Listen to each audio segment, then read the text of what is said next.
Hi guys, welcome to the show.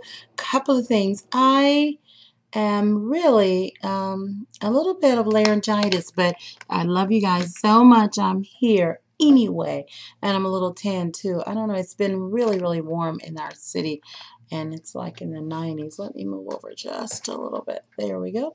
And I'm Lisa Akbari, your hair doctor today, and I've got tons of questions, so I'm going to get right to those questions and make sure everybody's questions get answered.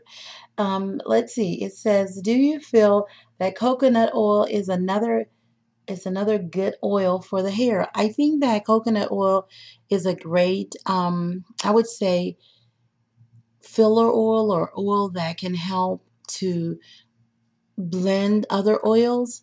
I don't think coconut as a standalone is the best for the hair. There are other things that we can use, and we want to use a lot of the oils that are normally used for food. I use a coconut oil when I'm preparing some of my raw desserts. So, I mean, we want to use them for a lot of things, but I think there are other options for the hair. What you will need in an oil for the hair and scalp is lubrication to the shaft. You also need that oil to lubricate the scalp to seal in hydration, but you just don't need it necessarily for the hair. So it's an option you can use, but I think there are better options. We have some oils on our website that I will recommend. We've got a call, but I'm gonna turn that off as soon as it stops ringing. There we go. Okay, all right. So I wouldn't say that would be the best option. Is aloe vera a good product? Aloe vera is excellent. It's one of the most natural, hydrating, raw or natural plants that you can use. We use aloe vera a lot in our treatments. That's one plant that I use a lot of. It helps with hydrating the hair and the skin, but it also helps with healing the skin. We've all heard about burns and how burns heal really well with the natural aloe vera. So it is really good. Um, as a good plant. I wouldn't necessarily say you can put it in your product to help with the pH of it. It could. Anytime you're putting some things like that are more acidic, these plant products and an alkaline item, it will help to lower the pH, but it's hard to gauge that. So I wouldn't necessarily recommend that you try and play chemist on that. It said something about webbing, and that's something that I talk about webbing. The next question, it says she's been natural for about a year and experiencing webbing, untangled with her hands and a wide tooth comb, and she still webs. The webbing comes back, and it says, what specifically repairs and helps webbing? Please help me. My hair is to my shoulder, and she's got lots of things going on. All right. Webbing comes when the hair goes horizontal, vertical, diagonal across the shaft, and you end up with this what looks like a spider web.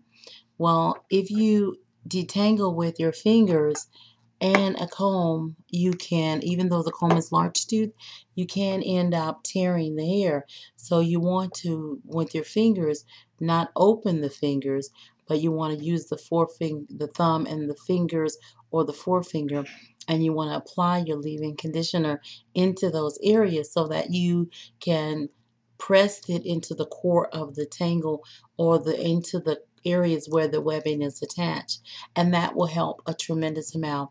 Leave-in conditioners, the liquid ones, we have one called hair vitamin. Moisturizers are excellent to keep that hair from webbing. But the reason why we end up with a lot of webbing is because we're not deep conditioning. So if you deep condition your hair, you'll notice that you'll have less and less webbing. I want to make sure that I've got, she said also, if I clean my hair and rinse it, is the squeaky sound okay to hear? Absolutely. That's what we want. We want the squeaky clean.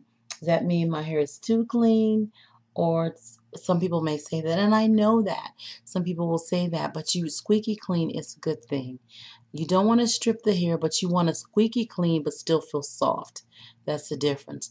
Now, when you first started using clarifiers, you may have a squeaky clean and feel a little rough. That's not because of the clarifier itself. It's because under what the clarifier found underneath was dry hair. So once you start to work with your hair and build it up, then you'll have squeaky clean and soft, which is what I have. You'll love it. Okay, the next question is, it said, hi Lisa, and they're loving the YouTubes. Thank you very much. I'm loving doing them. All right, it says, I currently have braid extensions, and when I exercise, I sweat a lot in my scalp. How often should I be washing, but it should be shampooing or clarifying my hair? Also, I know that exercise really helps the blood circulation. That's true through the entire body. Does it benefit the scalp more than a scalp massage should? Or is it my scalp massage, or should I continue to massage my scalp in addition to exercise? Well, number one, if you're working out, you've got that waste and salt that's dumping in addition to the blood circulation improving. So you definitely want to remove that, because when it dries out. So anytime you do heavy cardio, you want to do what we call the Q fix. That's the quick fix. In the shower, lots of rinsing. Then one application of clarifier, rinse it 60 seconds on the conditioner, protein and moisture conditioner as an instant, rinse that out, and then you're ready for your leave-in products and your style.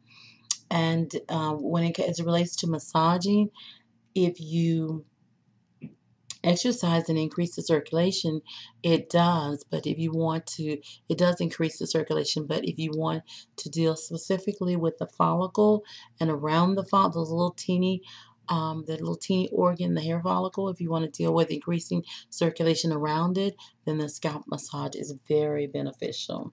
The next question, how important is it to know the pH balance of all products?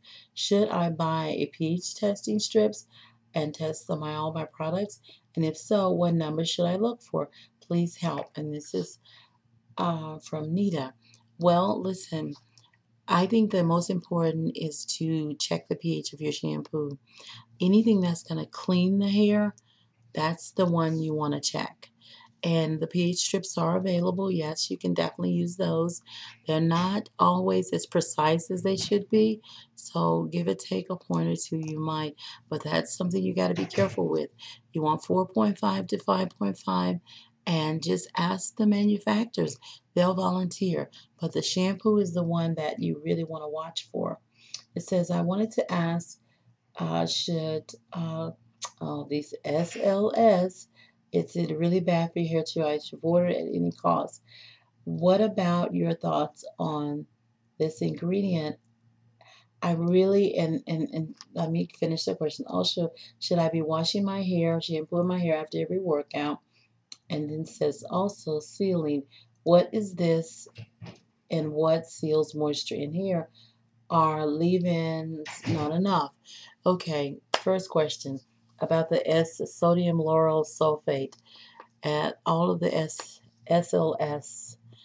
Those are surfactants and ingredients that help to suzz and foam and actually help to clean the hair. These are detergents. I think that I'm going to differ with a lot of people on these because I look at the pH of the agents. I also look at whether or not under the microscope the hair has been stripped. And if I'm not seeing that, then it's something that I will say this is okay to use in a shampoo. Have I seen good results with some of these ingredients? Yes, I have. But then there are also some that are so harsh that I think they're damaging. So I think you need to look at your hair because I know that we're trying to play chemists sometimes because we want what's best. But you need to look at the hair, look for the squeaky clean, look for you don't want the rough dryness. And after you've used it a couple of times, it continues to be that way, and you know you've been conditioning properly, then you've got to be careful to not use that particular one. As it relates to shampooing when you work out.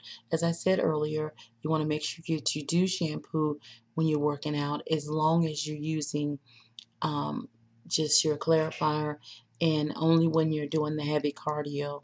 That's when it's important. And sealing. To seal in moisture, that's just when you lubricate the hair shaft with an oil, because the weight of oil is going to help to close that cuticle down on the hair shaft, as well as the layers on the epidermis. So sealing is important. So using oils are important. Okay, the next question is, what are your thoughts about combing conditioners in? I've heard that some people mixing separate conditioners, one or more. Oh, okay. Let's start with the first question. It says, what are your thoughts about combing conditioners in? You want to allow the conditioner to do its job. You do not want to comb and force elasticity that may not be there. In other words, when you put your conditioners on, the conditioners are going to begin to bind the hair fibers together and the layers, in other words. And if you comb it, you are going to pull and tug. So just use your fingers and your thumb and smooth it through. And then you can take your human comb and go through for even distribution, long as we don't have any resistance, and that will help. But do not comb your conditioners through. Okay? All right. Let's see. It says, how does this method compares? It's talking about some people mixing separate conditioners, one moisture, one part protein together. Mixing them is a little bit, you want to try to leave that to the chemists and your product companies. Mixing them, it's okay to mix them, but you don't know if you're going to get the amount that you need. You need protein, but you need hydration. So you want to make sure that you use, I would say, equal parts. I would say, if you're going to do it. I'm hesitating because I really don't want you guys to do that, because there are protein and moisture conditioners that are made that are pre-mixed. Let's see. It says, how does this method compare to applying them one at a time? Oh, absolutely. It's a big deal, because if you protein alone, then you may over protein. In other words, you will start to harden that hair, and the moisture hasn't had an opportunity to get in. So you definitely do not want to do one and rinse away and then put the other one on. It says, my hair is the next question. My hair is the same exact length it was a year ago. What may have gone wrong? It's twisting, over manipulating.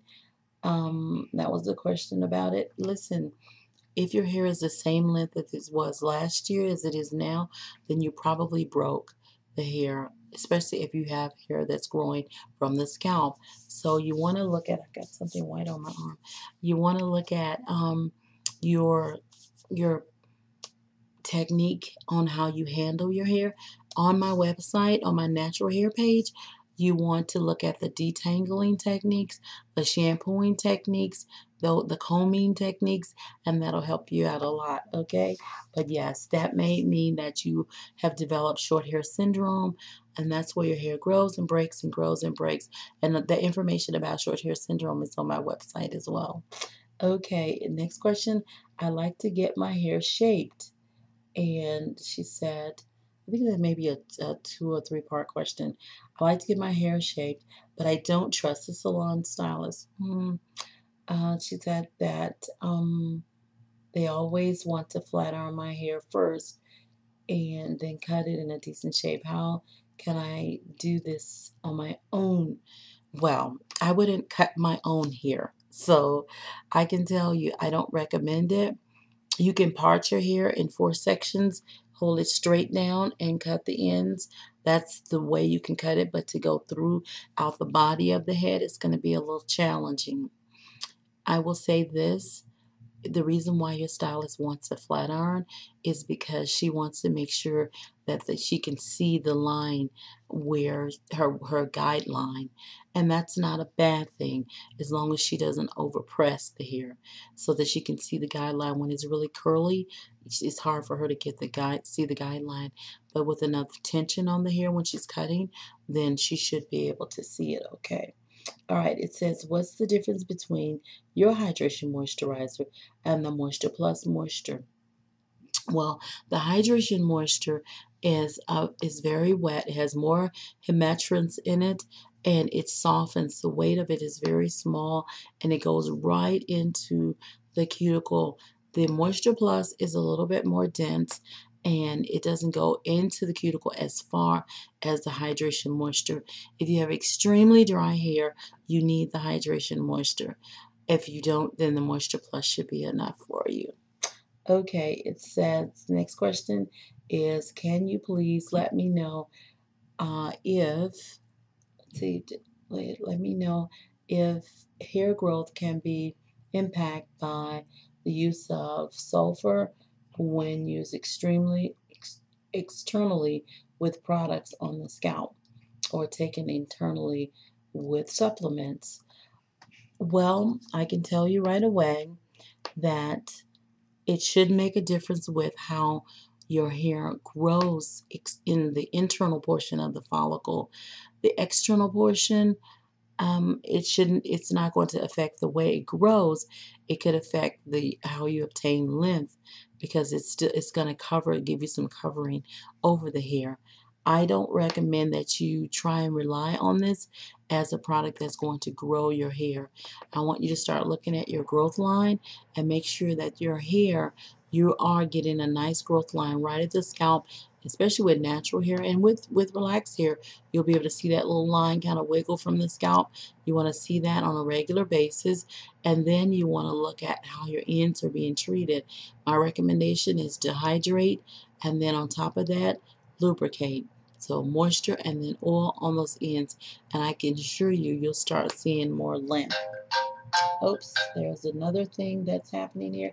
I've got all kinds of things going on with this phone and these two phones. So sorry about that, guys. I'm being really rude.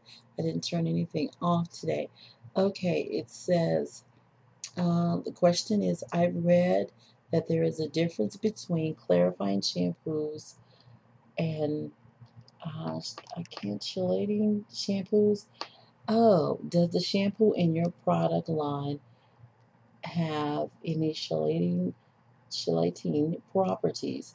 Is it necessary to occasionally use these shampoos when you're swimming? No, it is not necessary to occasionally use these shampoos. Clarifying is going to put your hair at a pure natural state, and that's what I would recommend. You stay with something at a pure natural state, which means it is going to actually help to remove any of those foreign pollutants off the hair. So you should be fine. Just stay with the pH 4.5 to 5.5. Okay, let's see. Can I get the same benefits from a sauna as I would from sitting under the dryer with deep conditioning? Yes, you can, because that's a dry heat, and it's going to heat the hair. The only thing that you have to be careful with is sweating. If you start to sweat in the sauna, then there's a problem. And you could sweat under a hooded dryer, but you want to drink plenty of fluids so that your body doesn't overheat, which won't react the overheating of your scalp. Okay, next question. All right, it says, next question, it seems that the thinning spot is getting bigger. She's a thinning area. She said it's getting bigger. Also, that area is very tender to the scalp. What should I do? When you have a thin area on your crown or in any area, and the skin is itchy, flaky, or tender, then you may be developing follicular epidermis alopecia, which is a type of baldness that comes from skin damage. that should be seen. Now, there are things you can do to stop the scalp problems, and then that may help with the hair problems. So my recommendation would be to first go on my website, and our flaky scalp problem, and I know you said tender, that's the one that's going to have the deepest results for helping skin damage. Since I can't see it, that's the program I'm going to recommend. So give that a try. And if you email me, I'll send you a link. Because sometimes we have such a busy site, sometimes people aren't sometimes challenged to find certain links. Alright, let's see. It says I deep condition my hair with a heat cap. It has 3 settings. Which setting should I use? And how long should I use it?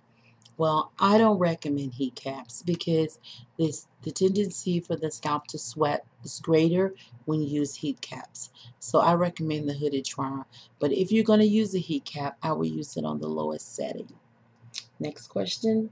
When I wear my hair, let's see, make sure that we've got all of these. It says, when I wear my hair straight, I don't want to use the water-based moisturizers in order to prevent reversion. Can I use coconut oil as a moisturizer?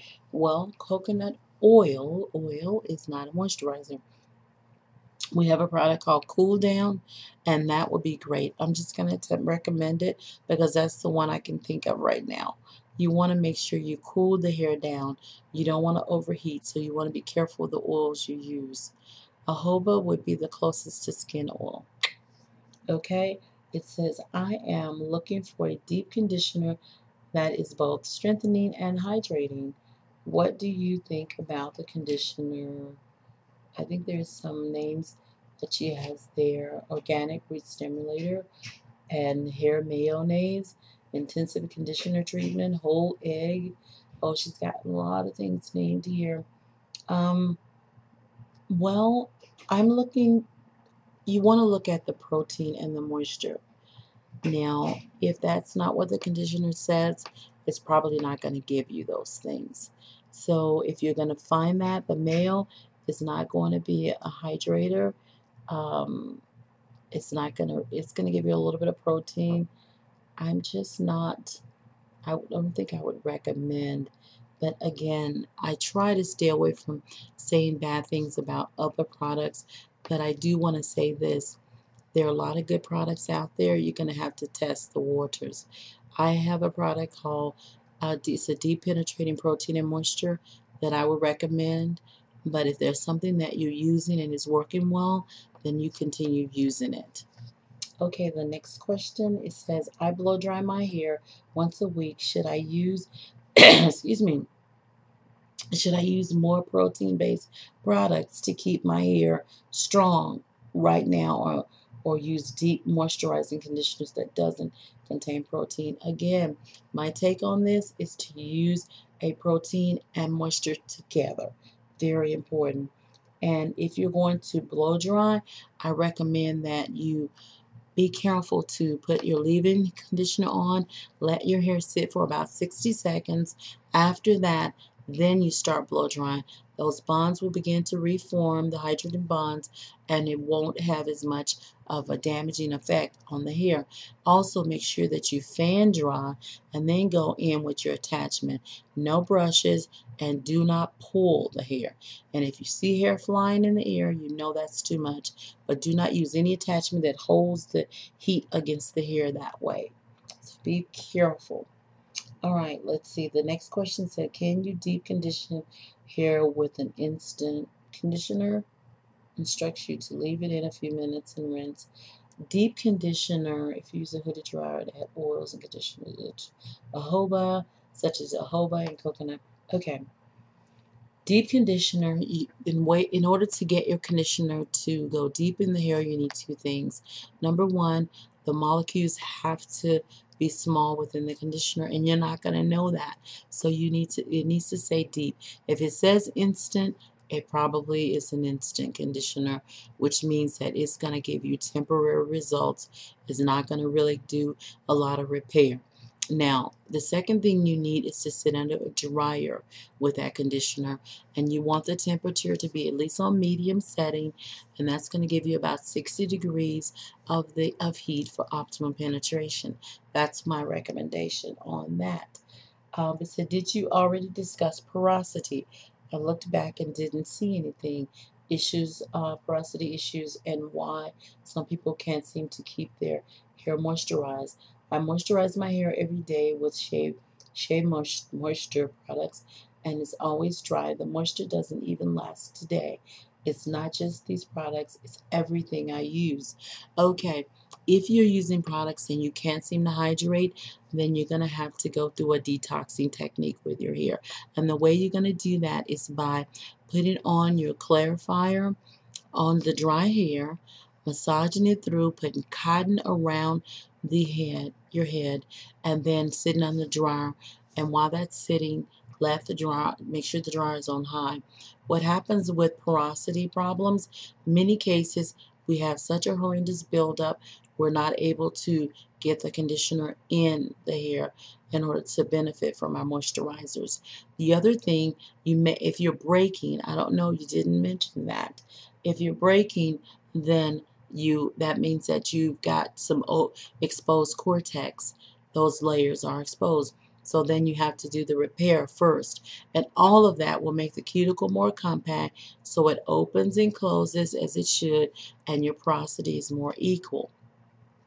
Most of the times when I see patients complain of this, I notice that they have a horrendous buildup on the hair shaft. So try the deep cleaning, and the steaming of the scalp really is what it's doing, and that helps to detox, of the hair strand, and that helps to detox, and that will help you to get all the pollutants out of the shaft, and then you're able to get your moisturizers in and to stay in. Okay, is it okay for an aftereach protein treatment, namely the one that makes your hair hard under the dryer? There is a moisturizer that you must use to apply to the hair. Any conditioner that gives the hair a really hard feel, you run the risk when you handle it to remove it of breaking the hair. You don't want to harden the hair at any point, because when you do that, then it could break. So you got to be careful with raising your protein levels that high. And I hear a lot of patients say, my hair is protein sensitive. It's not that it's protein sensitive. It's just that you're not balanced. Okay, so the last question we have is I have a question about permanent hair color. Is it guaranteed to break or damage your hair? Do you recommend? Permanent color is not going to necessarily break your hair, but you have to be careful to understand that when you put a permanent color on, it's removing color pigments. If it's trying to make the hair lighter, it's depositing color pigments if it's making it darker. So be really careful to make sure that you deep condition a few days before the permanent color, deep condition right after the permanent color, and right before you do the permanent color, pre-condition with a leave-in conditioner so you can have equal porosity. Guys, it's been great. Next time I have a better voice, maybe and I like my tan. I don't know. I may try to keep that. I haven't been on vacation. It looks like I need to. But thank you so much for today. I'm Lisa Akbari, your hair doctor. To God be the glory in Jesus. I love you guys, and I'll see you next time right here on Ask the Hair Doctor. Bye.